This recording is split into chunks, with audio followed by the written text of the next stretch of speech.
Bem-vindos ao podcast Caos Planejado, seu programa sobre cidades. Eu sou Antônio Ling e hoje converso com Eliana Souza Silva. Nascida em Serra Branca, na Paraíba, Eliana é diretora da ONG Redes da Maré, organização que atua em uma das maiores favelas do Brasil. Mestre em Educação e doutora em Serviço Social e Segurança Pública pela PUC Rio de Janeiro, atua como pesquisadora em Segurança Pública e professora visitante do Instituto de Estudos Avançados da USP, além de coordenadora da campanha Maré diz não ao coronavírus. Aos 24 anos, ela se tornou a primeira mulher a presidir uma associação de moradores na favela. Uma de suas primeiras ações foi a criação de um curso para auxiliar jovens a entrarem na universidade. Uma de suas alunas foi Marielle Franco, vereadora e ativista assassinada em 2018. Eliana também atua internacionalmente, denunciando violações aos direitos humanos na Maré e a crescente militarização da segurança pública no contexto da chamada guerra às drogas e seus impactos na vida da população negra, pobre e periférica. Sejam bem-vindos e obrigado por ouvirem a 27ª edição do nosso podcast.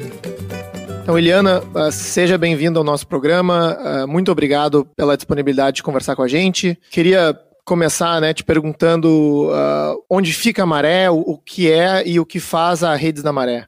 Então, na verdade, eu queria já começar falando sobre essa ideia, que de uma maneira geral as pessoas conhecem aquela região como Maré, que é uma região que fica na zona norte da cidade do Rio de Janeiro, mas que na verdade Maré foi um nome que a prefeitura deu para um conjunto de 16 favelas. Na realidade, quando a gente está falando Maré, a gente está falando de 16 lugares diferentes, 16 favelas diferentes, que do ponto de vista formal da prefeitura, ela agregou por uma questão administrativa, assim, e chamou, a gente fala até que é uma invenção artificial, chamar toda aquela região de Maré, porque Maré, na verdade, era o nome de uma das favelas, que se chama Parque Maré, e pela origem ali, ali ser uma área de Maré, está do lado da Baía de Guanabara, acabou a prefeitura denominando essas 16 favelas, agregando essas 16 favelas numa região administrativa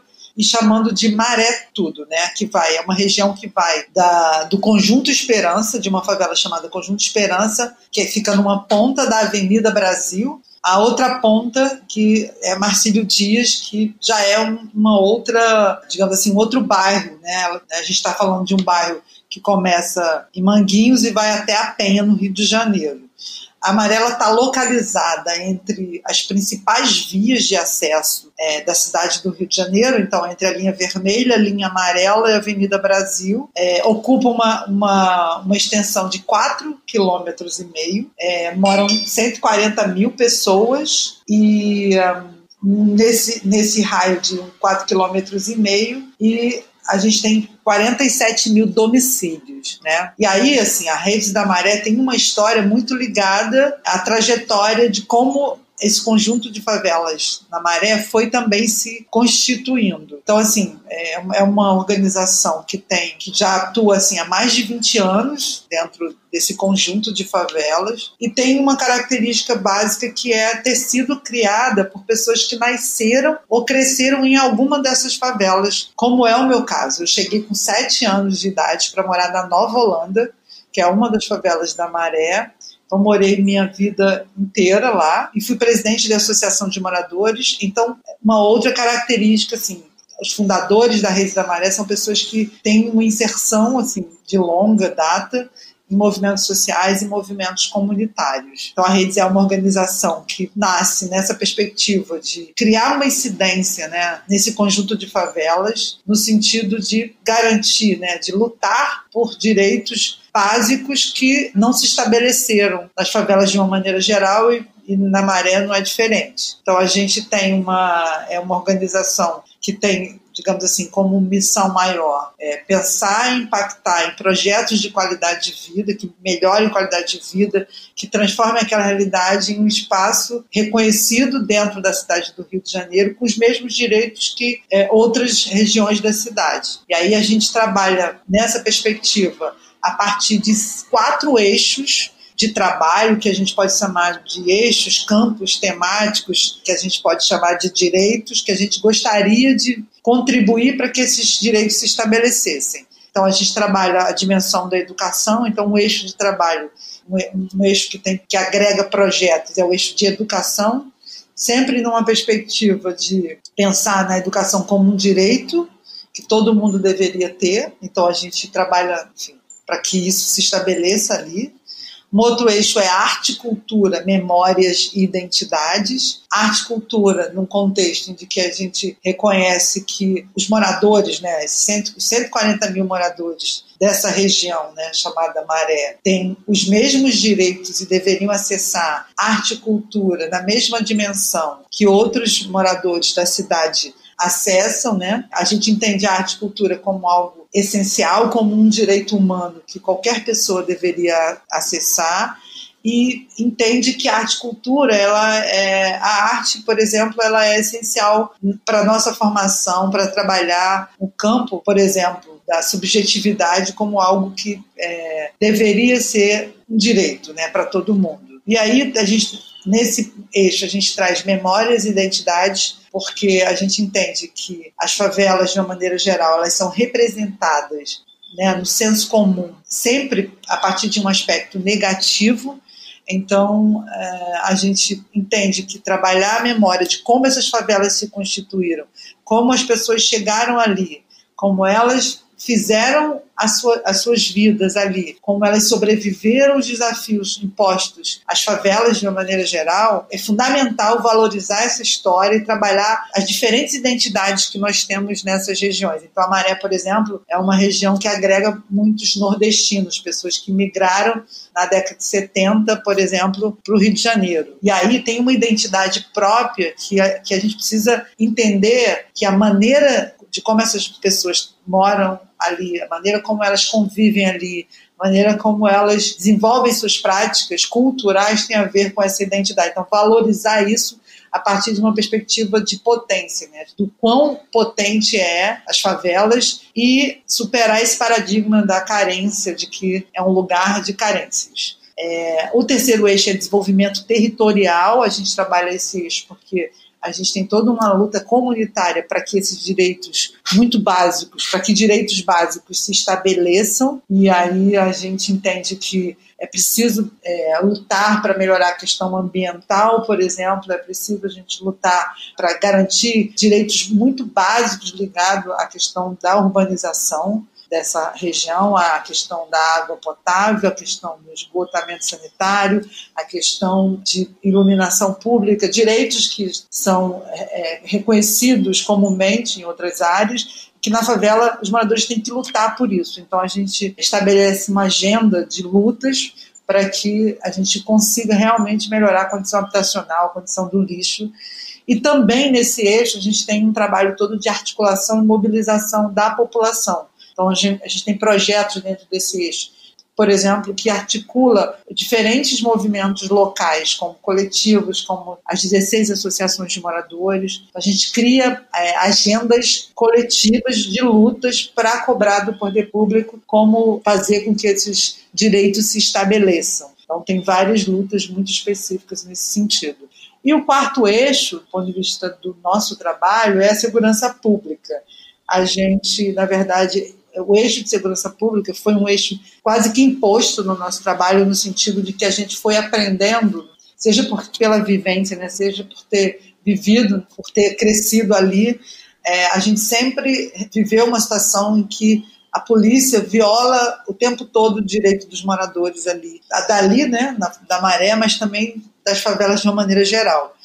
E aí a gente foi se convencendo de uma ideia de que esse conceito de segurança pública como direito nunca se estabeleceu ali, né, como não se estabeleceu em outras favelas. E a gente escolhe esse eixo como um eixo importante, fundamental do nosso trabalho para enfrentar as violências e as violações de direitos que acontecem ali. Então é um eixo que trabalha muito essa ideia de que direito à segurança pública é um direito humano que precisa se estabelecer, e o trabalho de uma organização da sociedade civil como a Rede da Maré é justamente contribuir para construir esse ambiente para que um dia esse direito realmente se estabeleça ali, entende?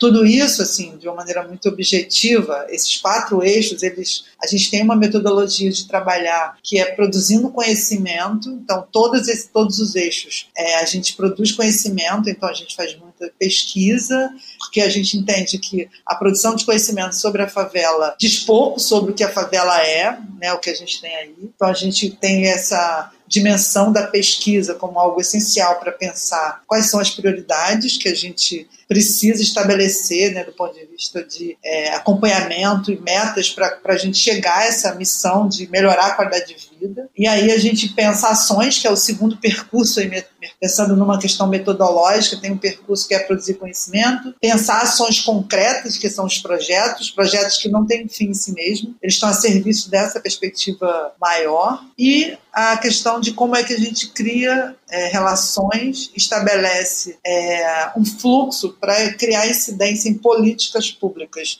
para que, de fato, os direitos se estabeleçam, né? Então, tem todo um trabalho de advocacy em torno de alguns direitos. Não, Eliana, olha, parabéns pelo trabalho super abrangente, né, de coordenação, que é fundamental para lutar por esses direitos numa comunidade que, de fato, já é estabelecida há décadas, né?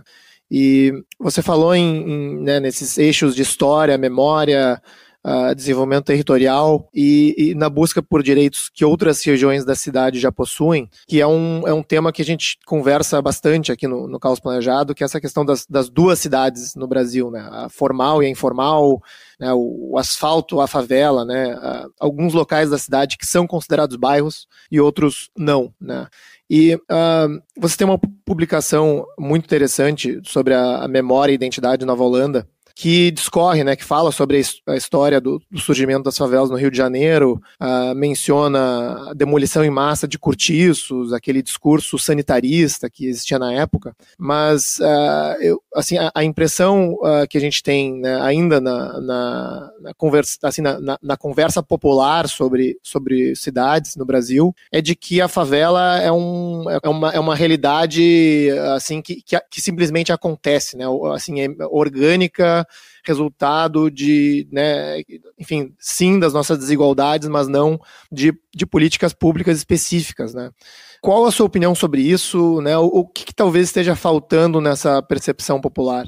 Então, eu acho que essa é uma percepção sobre as favelas, né? Tem muitos olhares sobre a favela como problema, a favela como solução, a favela como uma produção da própria sociedade na questão do enfrentamento, né? Dos enfrentamentos, inclusive da questão habitacional. E eu entendo que, na verdade, se a gente olhar, por exemplo, olhando para o conjunto de favelas da Maré, a Maré tem 16 favelas. 11 dessas favelas foram favelas construídas dentro de políticas habitacionais dos governos municipal, estadual e federal. Tem favela que foi o governo federal, tem favela que foi o governo estadual, tem favela que foi a prefeitura do Rio. Então, nessa perspectiva, entendo que essa ideia de que a favela é um problema, ou que a favela está descolada da própria produção, né, de como a cidade vai se conformando ao longo do tempo, é uma ideia errada sobre esse fenômeno, vamos dizer assim, né? Eu entendo, assim, para explicar um pouco as favelas, assim, o meu olhar é muito... Se você olhar, eu vou estar sempre olhando o conjunto. Então, olhando para a cidade, a maneira sobre como, né, as escolhas foram feitas por governos, né, as lutas que foram estabelecidas ali na cidade, a lógica e o pressuposto de como os recursos da cidade foram sendo apropriados, né, a lógica disso, é que vai determinando uma forma de ser, né, como é, no caso a favela hoje, e o que não é considerado favela também tem a ver com esse próprio pressuposto. Então, o que eu estou querendo dizer? Quando a gente olha para as favelas, elas, na verdade, significam um pouco daquilo que foi a própria história daquela cidade, a maneira como a sociedade ali que se estabeleceu, né, seja sociedade civil, seja governo, seja iniciativa privada, a maneira como as relações se deram nesse processo de uma dinâmica social é que permite que a gente tenha maior ou menor precariedade, maior ou menor problema do ponto de vista, por exemplo, da pobreza, do ponto de vista de violência, do ponto de vista de demandas, né, muito básicas para essas favelas. Então, a Nova Holanda, por exemplo, que tem essa publicação, que é um livro sobre histórias, a gente, dentro desse eixo de memórias e identidades, arte e cultura, tem essa perspectiva de reconhecer uma história que não é contada, né, oficialmente pelas pessoas, assim, quando vão fazer registros históricos sobre a história da própria cidade.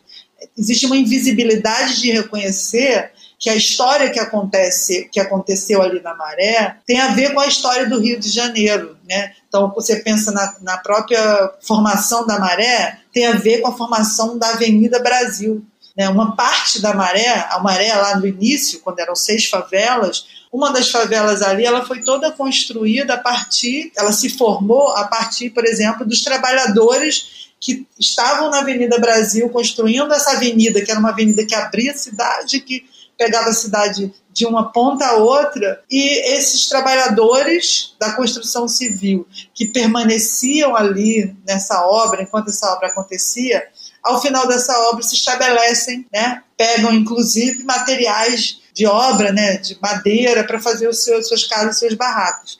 Então, as histórias, elas estão misturadas e a gente teima em olhar para elas de uma maneira separada, entendeu? Assim, quando você vai colocar uma avenida, né, vai construir uma estrada, você vai impactar ali por onde você passa. Só que a gente não olha para o impacto que tem no entorno no momento que você coloca uma estrada, como foi o caso da Avenida Brasil, entende? Então, acho que é um pouco isso, assim. Não sei se eu respondi a tua pergunta. Não, há vários assuntos e eu vou querer voltar no assunto da Avenida Brasil depois. Mas você falou do registro histórico e tem um outro documento que vocês produziram que eu achei sensacional, que é o Censo Territorial e Guia de Ruas da Maré, né, falando inclusive do reconhecimento territorial e registro cartográfico, né, que nem sempre é adequadamente representado.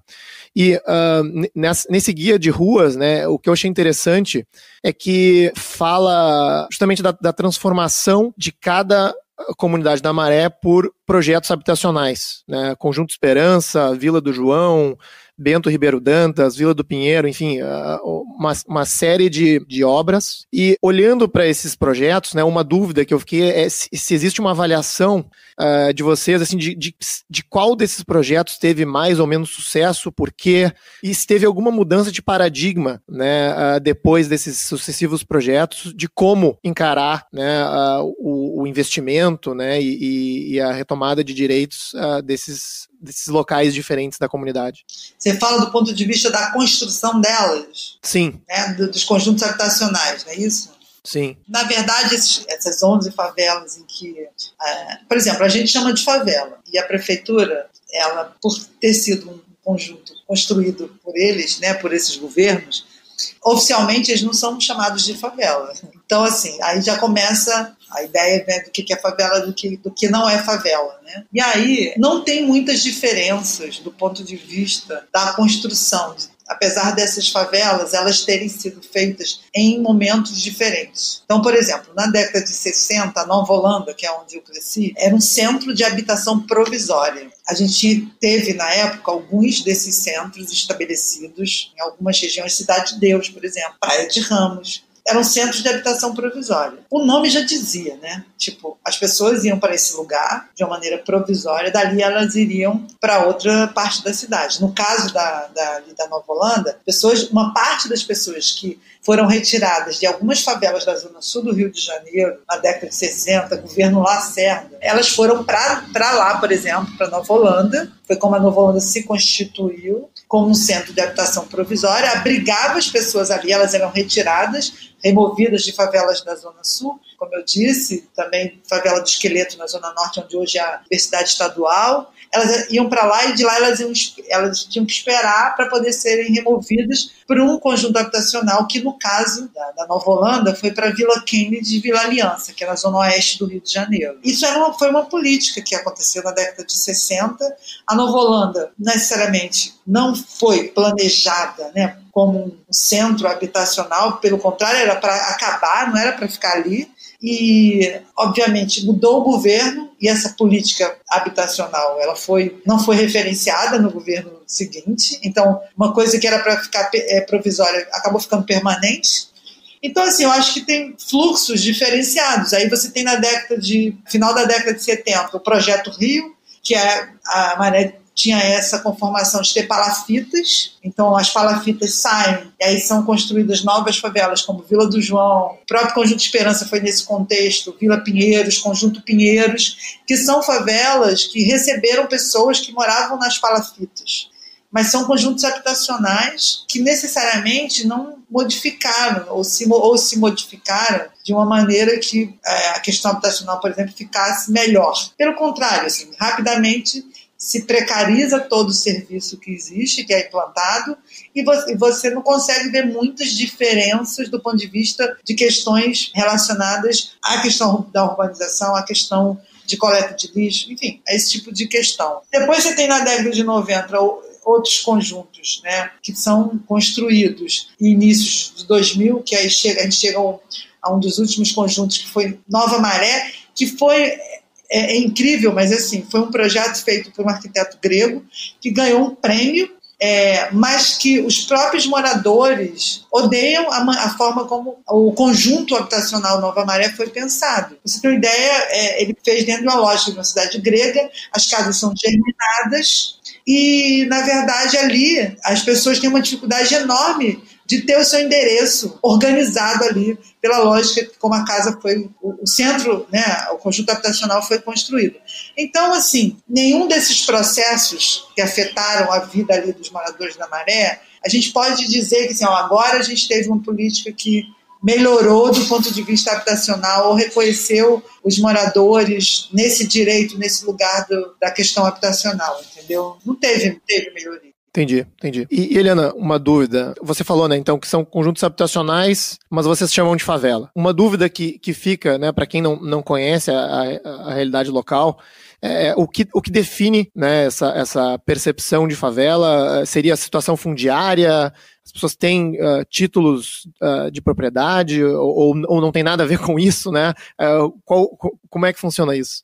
Então, não tem a ver diretamente com isso, porque eu acho que a questão de afirmar a favela tem muito a ver com uma questão cultural, com uma questão política. No caso da Maré, por exemplo, porque a gente é uma região que passou por várias políticas habitacionais, a gente tem uma parte dessas habitações que tem escritura definitiva, né, a regularização fundiária, em diferentes níveis. Tem desde quem tem, né, a escritura definitiva, como se tem em qualquer parte da cidade, né, quem é dono de um apartamento, de uma casa.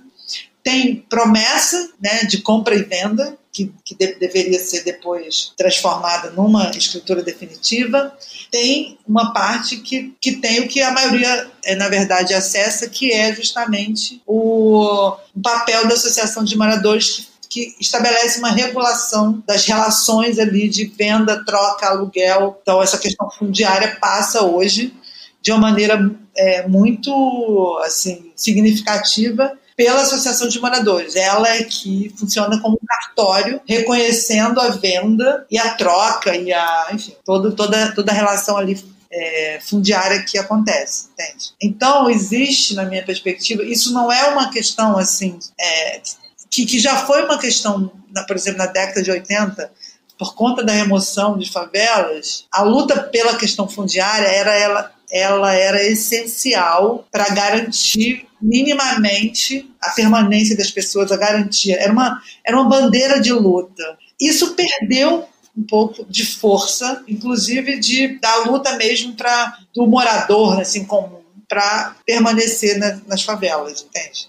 Mas a gente, inclusive, pesquisou, né, fez a pesquisa da questão fundiária e identificou o que já está normatizado dentro de uma perspectiva, né, que tem no resto da cidade. Então, quem tem escritura definitiva, quem não tem, a gente tem esse levantamento.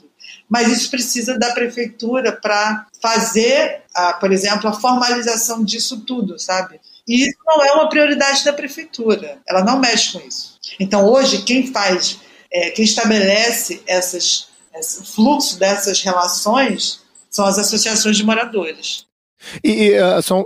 A perda de força dessa bandeira seria porque o risco de remoções diminuiu? Por que você acha que isso deixou de ser tão importante quanto era antes? Isso tem a ver com essa mudança, né, das políticas de remoção, né, porque existia de fato uma ameaça permanente, né, em torno das pessoas, assim, para garantir a permanência numa determinada favela ou em outra, né, eu falei, na década de 60 a gente teve uma remoção muito grande, né, que foi talvez uma das maiores aqui na cidade do Rio, e isso as pessoas viviam, eu sei porque na Nova Holanda as pessoas viviam com esse fantasma de que um dia elas poderiam sair de lá, e com o tempo, né, nós tivemos outros programas, tipo Favela Bairro, outras políticas, outras propostas de políticas que eram justamente melhorar a favela onde ela estava e não fazer remoções, né? Então isso certamente vai perdendo sentido, essa ideia de um papel formal que regula, né, e define a sua permanência ali, deixou de ser algo prioritário, né? Perfeito, entendi. Voltando então àquele assunto da Avenida Brasil, né? Olhando assim para a configuração urbana da Maré, né? Se vê claramente assim que a Avenida Brasil praticamente divide essa área da Maré do restante da cidade no continente, digamos, né? Dado que é uma via de alto fluxo, né? Que do ponto de vista espacial parece ser difícil, né? Ou uma coisa negativa, né? Aquela poluição do ar, sonora, né? A dificuldade de acesso, de travessia daquele espaço. Qual que é a percepção né, dos moradores daquela região a respeito da avenida? Que tipo de políticas existem, né, para talvez mitigar essa barreira? Então, a Avenida Brasil faz muito parte da história assim, da Maré, né? Entendo. Porque, assim, inclusive, do ponto de vista afetivo, né? Porque muito do nosso lazer, por incrível que pareça, assim, tipo, jogar bola, soltar pipa. Hoje, você olhando a Avenida Brasil é impensável, mas na época lá, de quando a gente era criança, década de 70, 80, havia uma relação muito, digamos, orgânica da Avenida Brasil com os moradores ali das favelas que existiam, que eram 6 inicialmente. O que acontece é que era uma relação tão orgânica, assim, que, tipo, não existia canalização de água potável, a gente pegava na Avenida Brasil. Então, era uma referência assim, bem importante para situar essa população na cidade, né? Também a Avenida Brasil traz uma mobilidade grande para aquela região, no sentido do direito de ir e vir das pessoas, né, no sentido de que a gente está a 15 minutos do centro do Rio de Janeiro, então morar ali em alguma dessas favelas significa estar muito bem localizado, no sentido do fluxo da cidade, tanto para o centro, Zona Sul, quanto para a Zona Norte e Zona Oeste.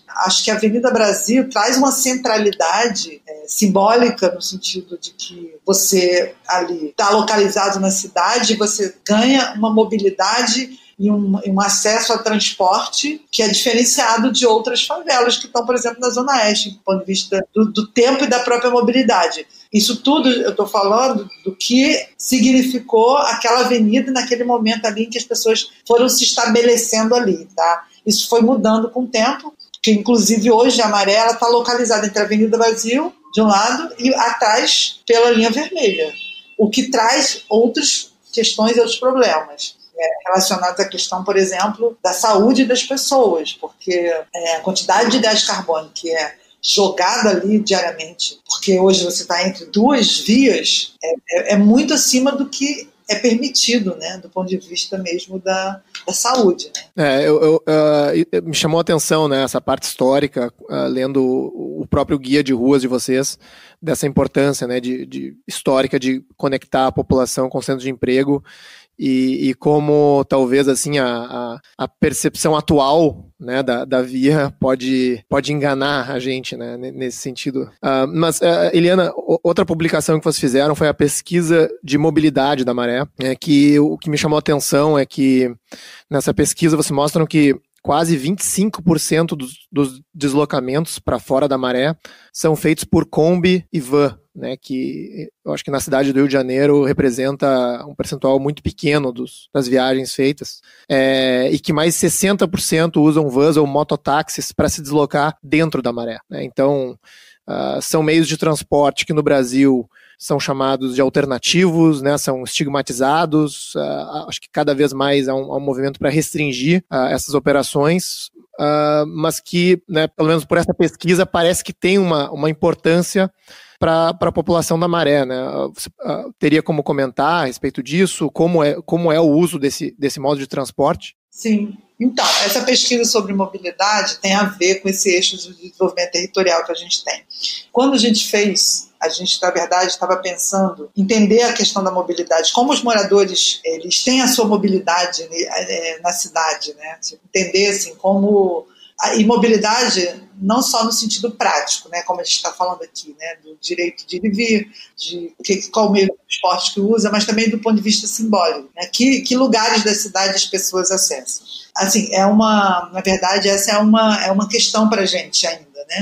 E essa pesquisa, quando ela foi feita, a gente queria identificar o que as pessoas acessavam. Então, por exemplo, bicicleta, quanto a bicicleta poderia ser um meio de transporte, tendo em vista que a gente já tem sobrecarga ali ruim, porque tem a Avenida Brasil ali, a vermelha. Se no início da Avenida Brasil, quando ela começou a funcionar ali, o ônibus, né, era o veículo que as pessoas mais utilizavam para circular na cidade, com o tempo vai deixando de ser. Por quê também? Porque as pessoas, para onde elas circulam, a partir das favelas da Maré, a partir daquela região, é muito para lugares como Bom Sucesso, Ramos, Olaria, que são lugares que outros meios de transporte atendem de maneira muito satisfatória, como você falou, a van, a Kombi, a moto, né, e até a bicicleta, né? A gente estava com um foco muito grande na questão da bicicleta quando a gente fez essa pesquisa, porque a gente tinha e tem, né, uma perspectiva de construir uma ciclovia na Maré, porque assim, como é que os moradores nesses 4,5 km eles se conectam a partir da bicicleta, tentando trabalhar, então, uma questão também ambiental aí, né, uma questão, porque assim, o espaço é muito pequeno e já tem muito carro dentro da Maré, né, já circula muito carro dentro da Maré, já circula muito carro na frente e nos fundos das favelas ali, a partir da linha vermelha. Então, esse transporte que é considerado alternativo, como você falou, na verdade, pelo uso na prática, demonstra que a gente deveria pensar um outro tipo de usos, por exemplo, do transporte na cidade do Rio de Janeiro. A partir dessa pesquisa, a gente demonstra isso na prática, os usos, né, que os moradores fazem a partir de alternativas que vão se tornando e vão criando fluxos que, na verdade, conformam a maneira ideal e melhor para as pessoas, por exemplo, no caso da mobilidade, circularem na cidade, entende? Então, é uma pesquisa importante para pensar naquela região, lidando com as possibilidades de mobilidade na própria cidade do Rio de Janeiro. Recomendo a todos darem uma olhada, eu achei muito interessante o trabalho, assim como as outras pesquisas referenciadas aqui, e a gente vai colocar os links depois junto do episódio para quem quiser acessar. Eu agradeço por isso, porque a gente faz um esforço muito grande de produzir conhecimento, também muito nessa perspectiva de desmistificar o que é a favela, né? Como as pessoas vivem na favela. A gente, por mais, pensando no Rio de Janeiro, por mais que as pessoas vivam na mesma cidade, a gente se depara com uma situação que a representação sobre a favela e as periferias, de uma maneira geral, faz com que as pessoas tenham uma visão muito distorcida sobre as favelas, de uma maneira geral, e uma visão muito pautada no que elas acessam pela mídia, através do que aparece, e o que aparece comumente são os confrontos armados que se estabelecem a partir da polícia e das redes criminosas e ilícitas que muitas vezes também integram, né, aquela realidade ali. Não, concordo, é excelente, né? Concordo e vamos tentar ajudar, né, nessa desmistificação sempre que possível por aqui. Eliana, entrando para então o assunto do momento, né, que é a pandemia do coronavírus, a Redes da Maré tem feito um trabalho bem extenso, né, e de apoio à comunidade, e eu queria te perguntar, né, como que a população tem lidado, como tem sido a reação, quais são as maiores dificuldades, que ações vocês têm feito? Então, desde que a pandemia se estabeleceu, a gente ficou pensando qual o papel que a gente poderia cumprir, sendo uma organização, como eu falei inicialmente, uma organização que tem essa origem, que tem a perspectiva de pensar projetos estruturantes. E a pandemia, ela o tempo todo chama para uma urgência, né? Apesar que eu falo isso, né? A gente tem conversado sobre isso, sobre essa coisa das urgências, das emergências, e a gente, na verdade, vive o tempo todo já vive, né? O tempo todo tendo que ter respostas urgentes, emergentes, porque a situação já é muito crítica. Mas a pandemia, ela traz e ela confirma, né? E ela aprofunda e ela estampa uma situação que, na verdade, já estava posta, mas que, de uma maneira geral, as pessoas não olhavam com a urgência e a emergência que elas têm. Elas já tinham essa emergência. Mas a pandemia traz outras questões, né? E coloca outras questões que, para um trabalho como esse que a gente faz, na minha perspectiva, só amplifica. E aí, olhando para isso, a gente resolveu que, ao invés de simplesmente fechar as portas da Rede da Maré, que eu acho que é o que a maioria, né, das organizações, enfim, o planeta parou. A gente, na verdade, não podia simplesmente fazer isso, né? A gente é uma organização que tem espaços diferentes, que abrigam projetos diferentes. Dentro desses eixos que eu falei, a gente não podia simplesmente fechar. E aí foi aí que a gente começou a pensar de uma maneira muito orgânica, assim, o que podia fazer. A gente criou essa campanha, né, para poder falar para fora, para dialogar com as pessoas, uma campanha que a gente está chamando de Maré Diz Não Coronavírus, que trabalha algumas dimensões do próprio trabalho que a gente já faz. Então, uma dimensão tem a ver com essa coisa do desenvolvimento territorial, e aí tem a ver com um tema que a gente não tinha trabalhado ainda, que é a segurança alimentar. Então, rapidamente, essa temática chegou a partir da demanda dos moradores, que a gente começou a atender pessoas passando realmente fome, pessoas numa situação de precariedade alimentar muito grande, né? E aí a gente articulou logo, foi para o nosso projeto lá do censo, que a gente identificou, né, na população, tem um perfil populacional, perfil de renda, a gente olhando para aquilo, quais são as famílias mais pobres. E aí a gente chegou inicialmente no primeiro mês a 6 mil famílias mais pobres, né, mais negligenciadas. Eu não chamo de vulneráveis, como eu vejo as pessoas falando, porque vulnerabilidade é uma condição que as pessoas foram colocadas, ninguém nasce vulnerável. A vulnerabilidade, ela existe a partir de uma negligência que o Estado faz com essas pessoas, e aí a gente chegou a essas 6 mil famílias mais negligenciadas, e a gente começou a articular qual seria uma cesta alimentar, né, uma cesta básica de alimentos para atender essa família durante um mês. Então, a gente chegou a uma composição de uma cesta de alimentos, kits de higiene pessoal e de limpeza, porque é algo que dialoga muito com as demandas dos protocolos preconizados para as pessoas não se contaminarem. Então, como é que as pessoas acessam esses produtos, né, de higiene pessoal e limpeza. Então, isso é uma frente, gente, no primeiro mês da campanha. A campanha foi pensada para 3 meses. No primeiro mês, que foi abril, né, a gente começou no final de março, a gente já de 6 mil pula para 7.272 cestas de alimentos, a gente entrega porta a porta nas 16 favelas. Tem uma outra frente que também foi pensada logo de início para atender a população de rua, também tem a ver com esse eixo de desenvolvimento territorial. A gente trabalha com uma população que faz uso abusivo de álcool e outras drogas, que é uma população que mora numa cena de uso de crack, as pessoas conhecem como Cracolândia, a gente não chama assim, a gente chama que isso, a gente acha que estigmatiza, né, o lugar, é igual a favela, a gente chama de cena de uso de crack. Então a gente passou a fazer refeições, 200 refeições diárias, de domingo a domingo, que a gente entrega para essa população de rua, isso também no primeiro mês, e junto com isso a gente traz uma outra demanda, que é a demanda de gerar renda para mulheres, porque a gente tem um outro espaço chamado a Casa das Mulheres da Maré, em que a gente tem um trabalho voltado para formação das mulheres, qualificação das mulheres, enfrentamento das violências e dos direitos das mulheres. E aí tem uma frente de gastronomia forte, elas se organizam num buffet, elas prestam serviços e ficaram sem renda, obviamente, na questão da pandemia. E aí a gente articula recursos da campanha para elas poderem cozinhar, fazer diariamente essas 200 refeições, e com isso elas ganham um prolabore, né, mensal, uma renda mensal, uma ajuda de custo, para poder passar esse momento. Junto disso, a gente articula as costureiras, 50 costureiras da Maré, que começam a produzir máscaras, e elas produzem 20 mil máscaras durante uma semana, e também recebem uma ajuda de custo. A outra frente está ligada à comunicação e a como a gente trabalha informações para as pessoas que precisam entender a importância de lidar com a questão relacionada aos protocolos de prevenção.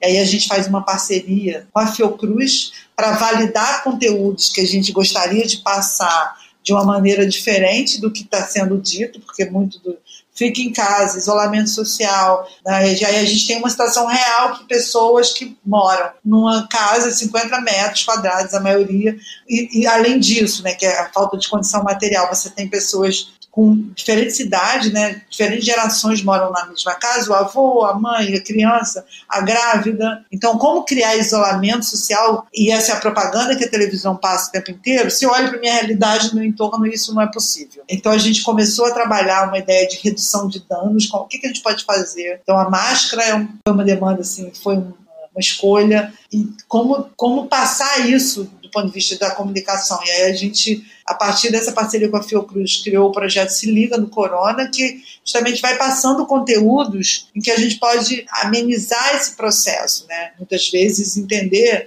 como as pessoas daquela realidade ali delas podem lidar com isso. Então, carro de som, a gente criou um podcast, a gente criou, enfim, pintar muros, enfim, fazer vídeos, botar caixa de som no meio da rua, vários itens de comunicação, várias peças de comunicação. E uma última frente tem a ver com a saúde das pessoas. Então, a gente criou uma equipe multidisciplinar de assistente social, tem sociólogo, tem redutor de danos. E aí a gente criou um canal através de um WhatsApp, que as pessoas reportam se na rua delas tem uma pessoa doente, com sintomas, ou na sua família. A gente já chamou de Olho no Corona, que aí as pessoas mandam para esse WhatsApp mensagem, essa equipe entra em contato e tenta entender qual é a demanda. É uma demanda de saúde? É uma demanda de direitos? Tipo, como acessar o benefício lá do governo, ou como acessar um hospital a partir de uma ambulância, que muita gente não consegue muitas vezes sair de casa. No início do processo tinham pessoas morrendo em casa, muita gente não tinha como pagar enterro. Então essa equipe ela começou a acessar as 7 clínicas da família, a UPA, que existe dentro dessas 16 favelas, o Hospital da Fiocruz, o Hospital da UFRJ, para justamente, minimamente, garantir o acesso das pessoas a essa rede de saúde. E a outra frente de saúde está ligada à questão da higienização das ruas. A gente conseguiu um recurso para justamente fazer a higienização das ruas. Maré tem mais de 900 ruas. A gente fez uma parceria com a Conlub, que é a Companhia de Limpeza Urbana do Rio de Janeiro, e eles vêm varrendo e a gente passando um produto, né, que justamente cria uma película e, de alguma maneira, ajuda a prevenir, né, nessa questão da contaminação. Então, uma campanha bastante intensa. A gente tem trabalhado de uma maneira muito focada na questão de entender, né, e produzir conhecimento. Então, dentro do De Olho no Corona, tem um boletim que sai toda quinta-feira, hoje mesmo sai um boletim, falando da situação de quantas pessoas a gente identificou que se contaminaram. Então, só para ter uma ideia, a gente já identificou mais de 800 pessoas, acho que 867, enquanto o painel da prefeitura dá 230. Então, é uma ideia de confrontar mesmo esses dados aí oficiais, né, ditos oficiais. Acho que no meio de tudo isso, o teu relato é extremamente inspirador, né? E o que eu acho que chama atenção são que essas ações comunitárias são extremamente adaptadas ou contextualizadas à realidade da Maré. E me chamou a atenção o seu comentário sobre o isolamento social, né? Que é uma mensagem que se ouve diariamente, né, na mídia, enfim, em todas as fontes de medidas de mitigação da disseminação do vírus.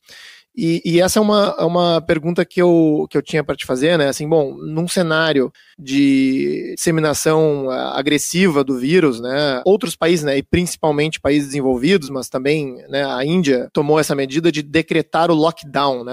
Fechar tudo, a pessoa não pode sair de casa. Eu fiquei pensando, bom, o quão viável isso seria, né? Numa favela. E eu até fiz uma pesquisinha essas no Twitter, né, onde 150 pessoas responderam e aparentemente as pessoas são favoráveis à implementação disso mesmo no caso de favelas, né? E eu queria te ouvir um pouco mais sobre isso. Qual que é a percepção em relação a esse tipo de política na realidade de vocês?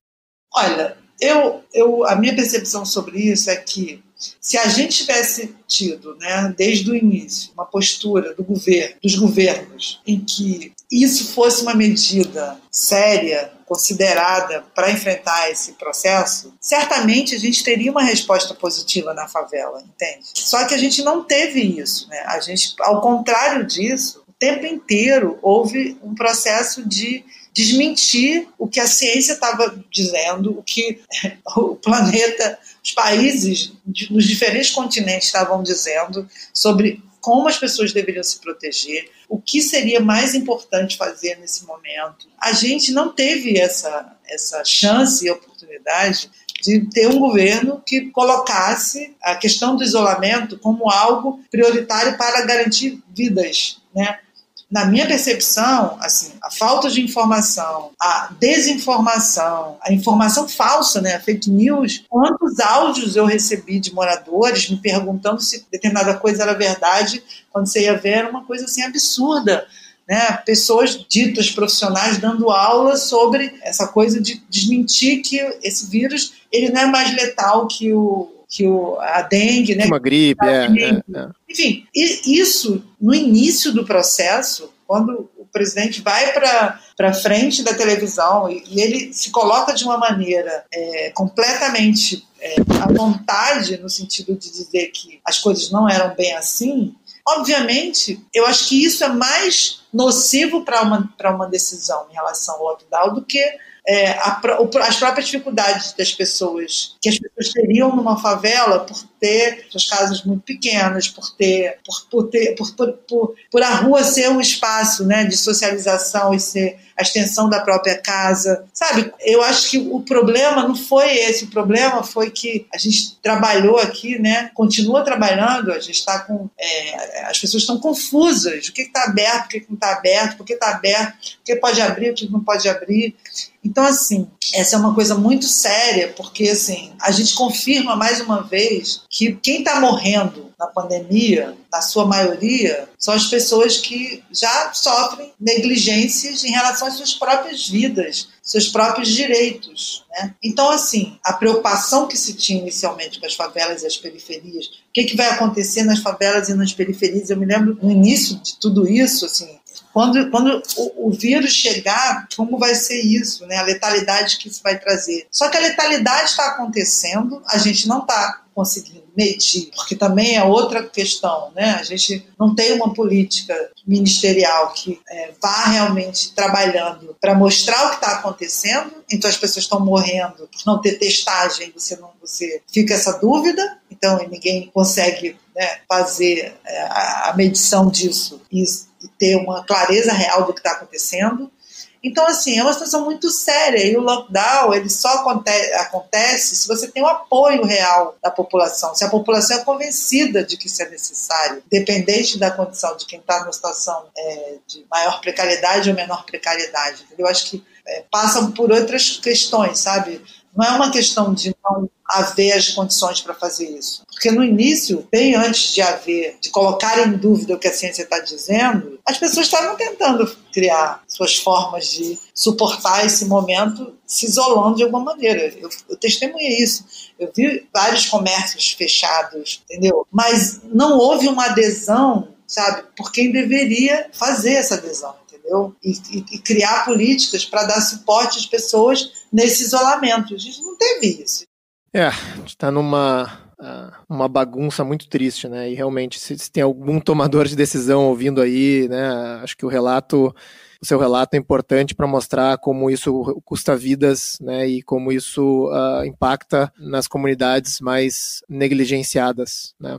Porque a impressão que dá, André, é que, na verdade, essas vidas importam, já que a gente está no momento de falar sobre vidas, que todas as vidas importam, mas as vidas de algumas pessoas, aí as pessoas negras são as que mais morrem, são as que mais sofrem as violências, né? A ideia que dá, a mensagem que é passada é que, de fato, não importa se vão morrer, quem vai morrer, sabe? Porque quem vai morrer é justamente quem está nessa condição desigual, nessa condição de negligência, nessa condição de abandono mesmo pelas políticas públicas. Então, acho que tem uma naturalização no Brasil em relação às mortes, a questão da vida, né? Garantir a vida, ela se banalizou demais, o direito à vida, né? Então, um país que tem 60 mil pessoas que morrem por arma de fogo e esse país não para se ver como país, entende? Então, agora eu acho que a gente está vendo isso, o que a gente está vendo é isso, porque assim, para tudo.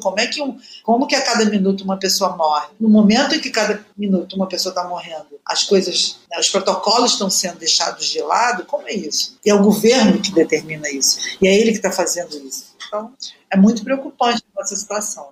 Eu até comentei num outro episódio aqui que a impressão que dá é que as políticas de flexibilização acabam sendo realizadas por um certo cansaço, né, do que embasado em informação, né, o que é muito triste. Mas, Eliana, então, nos aproximando ao final, né, a gente já está esgotando o nosso tempo, eu queria deixar um espaço, né, para você fazer o comentário, suas considerações finais e também perguntar como que nós, os ouvintes, como que a gente pode ajudar, né, nessa situação. Acho que usar essa oportunidade para isso.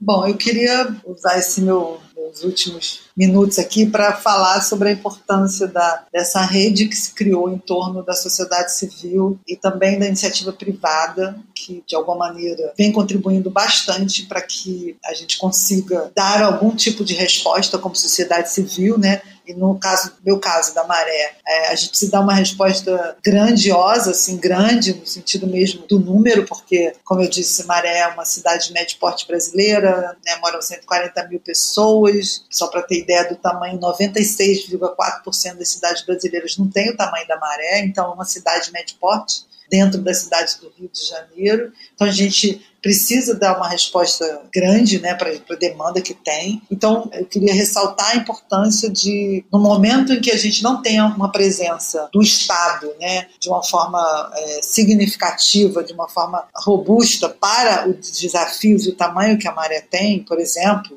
eu olho no meu entorno e não vejo secretarias da prefeitura trabalhando a questão de assistir as pessoas nessa questão alimentar, na questão da saúde, muito menos. Então, assim, é muito grave, né, a nossa situação. Então, queria ressaltar muito a importância que essas redes que se estabeleceram de doações de pessoas físicas, né, indivíduos que estão doando mais, pelo menos a gente, na nossa campanha, identifica isso, de instituições da sociedade civil e de empresas, né, do setor privado, que agora, nesse momento, algumas empresas, de fato, chegaram, né, e trabalharam essa ideia de emergência, como eu falei. A gente está entrando no terceiro mês da campanha, a gente precisa de muita ajuda, porque se no primeiro mês foi 7.272 famílias atingidas, a gente está fechando o segundo mês amanhã e são quase 13 mil famílias que a gente teve que ir conseguindo mobilizar recursos. A gente vai começar o terceiro mês, né? A gente para uma semana e começa o terceiro mês, e aí a gente já está com medo do que vem pela frente. Então, a gente precisa de apoio.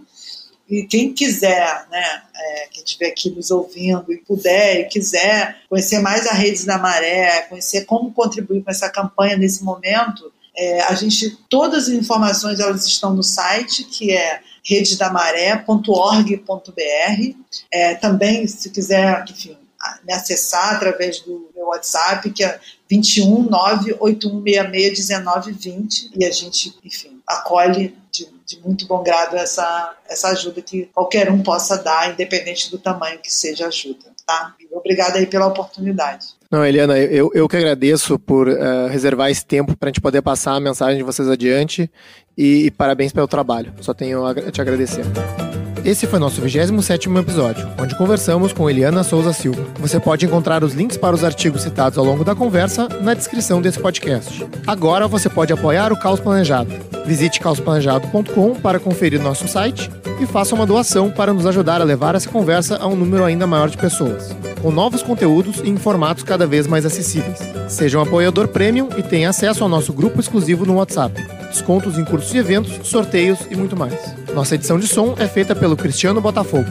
Obrigado por ouvir o podcast Caos Planejado e espero vocês no nosso próximo episódio.